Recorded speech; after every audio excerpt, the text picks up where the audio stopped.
चार वेद हैं। सामवेद, बोलो सामवेद, ऋग्वेद, यजुर्वेद, अथर्ववेद।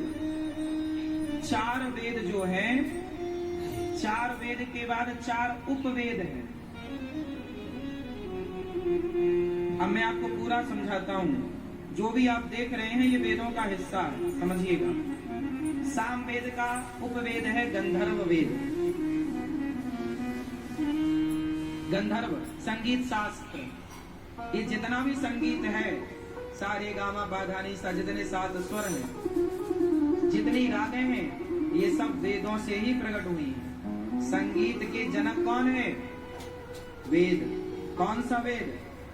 सामवेद। तो इस सृष्टि में जहां जहां संगीत गाया जा रहा है वो वेद का ही अंग गाया जा रहा है, वो वेद है। बात समझ में आई? यजुर्वेद का उपवेद है धनुर्वेद। धनुर्वेद मतलब धनुर्विद्या, धनुष बाण चलाना, भाला चलाना, मतलब युद्ध।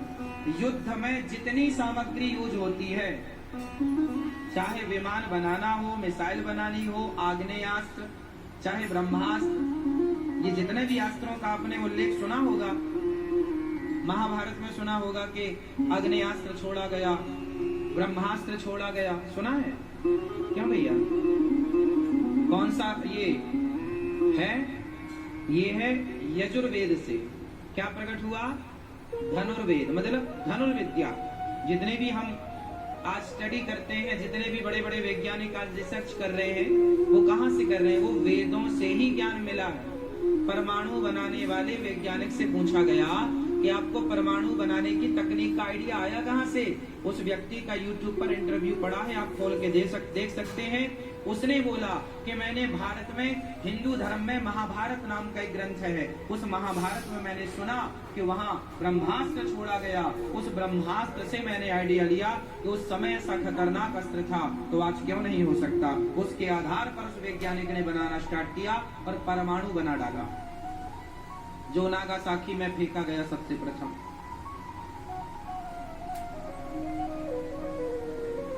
तो हमारे वेदों से ही लोग सीख रहे हैं। अब समस्या ये है कि हम लोगों ने अपने वेदों को पढ़ना छोड़ दिया, अपने धर्म को समझना छोड़ दिया। तो अब हम हो गए जहां की तहां। और बाकी आप आश्चर्य मानेंगे, जब अंग्रेज आए, जब मुगल आए, तो हमारे देश से केवल सोना चुरा कर नहीं ले गए, हमारे वेद, भारत से वेद पुराणों की प्रतियां चुरा कर ले गए हैं। आज भी जर्मनी जैसे देशों में वेदों की प्रतियां प्राप्त हैं, वहां अनुसंधान केंद्र में रखी हुई हैं।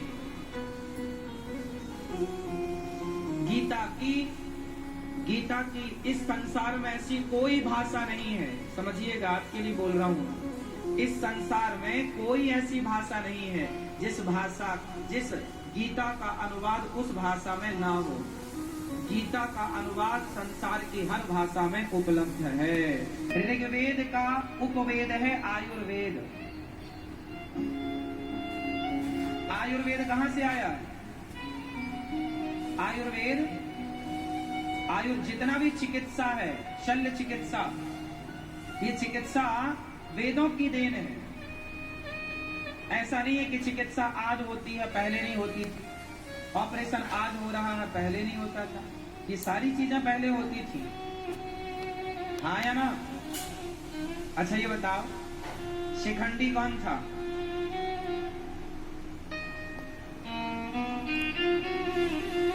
शिखंडी जन्म से लड़की था।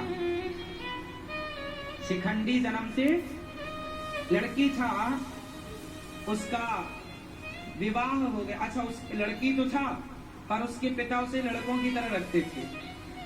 सारे लोगों को यही पता था ये लड़का है, और बाद में उस लड़के का ब्याह भी कर दिया एक लड़की से, और वो खुद लड़की था। तो लड़की का ब्याह हो गया, और जब उसकी दुल्हन आई तो उसे पता लगा कि ये तो लड़की है, तो वो वापस अपने मायके गई। पिता से बोला, आपने क्या किया, मेरा ब्याह एक लड़की से कर दिया, वो तो लड़की है। शिखंडी, उसका बाप सेना तैयार किया, अरे मेरे साथ धोखा किया, शिखंडी के पिता ने। सेना तैयार, चलो चढ़ाई करते हैं। किसी ने कहा जाके चढ़ाई करने से पहले एक बार मिल लो।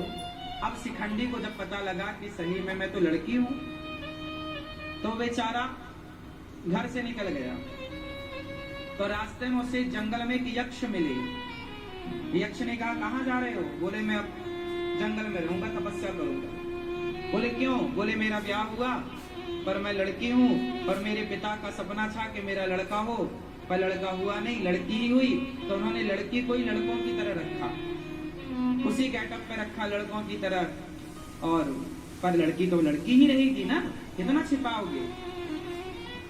शादी के बाद तो ये सब प्रकट होगा कि लड़का है कि लड़की है। लो भैया, तो यक्ष ने कहा अच्छा एक काम करो, तुम लड़की हो ना, मैं तुम्हें लड़का बना दूं? हाँ हाँ बना दो। उस जमाने में, आज से 5,500 साल पुरानी बातें हैं ये। उस समय पर यक्ष ने एक चिकित्सा की और शिखंडी को लड़की से लड़का बना दिया। ये महाभारत की कथा है, कोई मैं मनमुखी नहीं बोल रहा हूं। आज भी वैज्ञानिक लोग, आप लोगों ने आज भी सुना होगा, आज भी डॉक्टर लोग लिंग परिवर्तन कर देते हैं, आज भी हो। लेकिन आज के परिवर्तन में और तब के परिवर्तन में एक अंतर है। अथर्ववेद, अथर्ववेद का है स्थापत्य। स्थापत्य मीन्स जितनी भी इंजीनियरिंग है, आज आर्किटेक्चर जो भी आप देखते हैं समाज में, बड़े बड़े सेतु बनाना, बड़े बड़े ओवरब्रिज बनाना, बड़े बड़े घर बनाना, आलीशान महल बनाना, ये जो आज की कला है ये आज ही है, ऐसा नहीं। ये वेदों का हिस्सा रही है। जैसे हम लोग कहते हैं वास्तु ज्ञान, वास्तु शास्त्र। क्यों जी? वास्तु शास्त्र सुना होगा आप लोगों ने। यह वास्तु शास्त्र ही अथर्ववेद का उपवेद है। जिस वास्तु शास्त्र में घर बनाने की पूरी विधि लिखी होती है, किस दिशा में किस तरह मुंह करके, कहां पर रसोई हो, कहां पर लेट बाथ हो, कहां पर क्या हो, सारा पूरा वास्तु के अकॉर्डिंग काम होता है। 5,500 साल पहले भगवान कृष्ण ने द्वारिका नगरी बनाई थी, जो आज पानी के भीतर मिली है। मोदी जी ने भी जाकर के पूजन किया था, आप लोगों ने समाचार में सुना होगा, न्यूज में। तो पानी के नीचे कोई आज थोड़ी पहुंच गई। भगवान कृष्ण की नगरी द्वारिका जब भगवान कृष्ण जाने लगे तो उनकी नगरी को उन्होंने पानी में डुबा दिया था। वो डूबी हुई नगरी आज भी साक्ष्य के रूप में मिल गई। 5,500 साल पुरानी नगरी है।